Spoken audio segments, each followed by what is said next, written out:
Hello friend, welcome to Malika Learning Hub.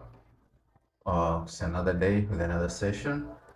Here we have a question. We're supposed to prove by induction that 1 plus 2 plus dot dot plus n is equal to half n into bracket n plus 1.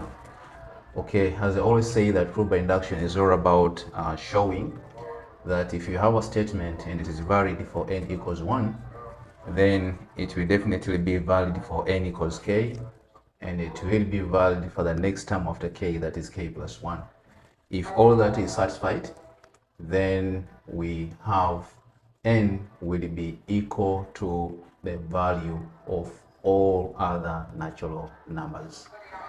So how do we go about this? Here's the procedure. Solution. Let's first take the statement for n equals 1. That's the first thing you should do. So check for the left hand side as well as for the right hand side. For the left hand side, we just take the last term, that is n. Here we have n.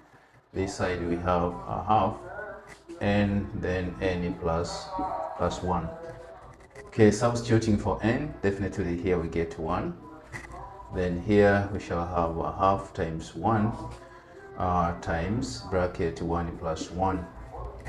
1 plus 1, this is 2. 2 divided by 2, this one gives us 1. So the statement is valid on both sides for n equals 1. Now for n equals k, the statement becomes 1 plus 2, then plus dot plus n, and on the right hand side we shall have, we said for n equals k, so here we have k, and on the right hand side we have a half, then where there is k, where there is n we put k, then into bracket k plus 1. Okay, so we don't need to prove this statement because it was valid for n equals 1 and the k is constant just like number 1, so it will be valid.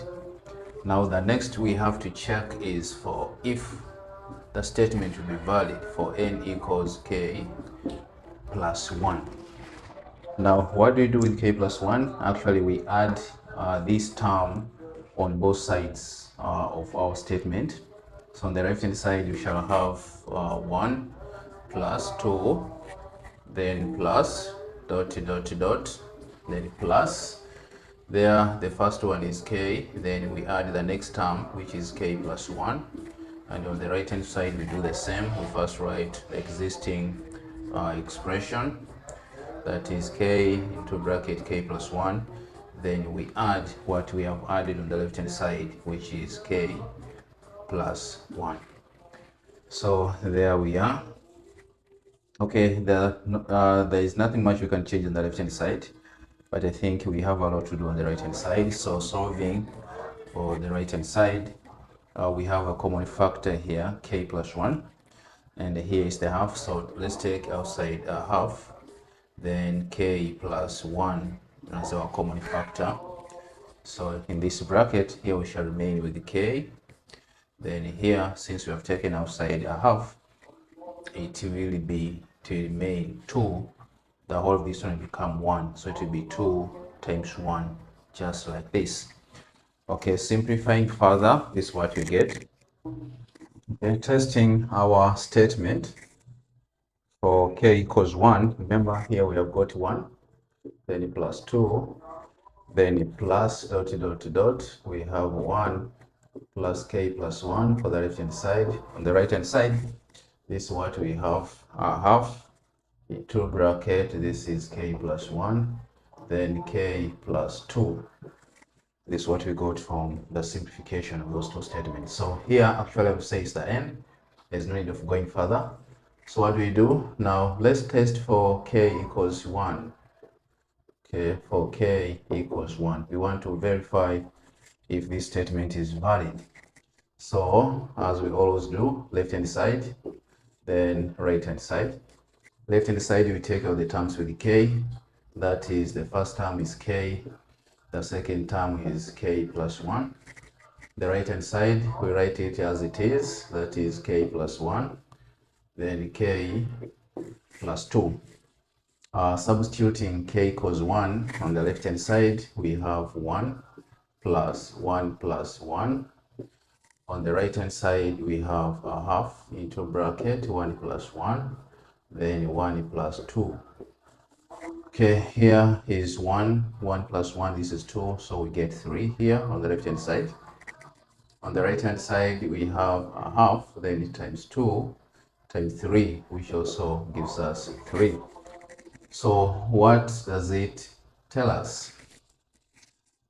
Okay, so we say, therefore, conclusion, therefore, since the statement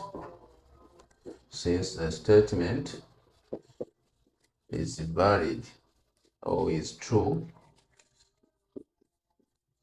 for n equals 1, n equals k, and n equals k plus 1, comma, then it must be valid for all values of what? All values of n. So hence proved. That's it. Thank you for watching. Expect to be with you in the next video. Thanks.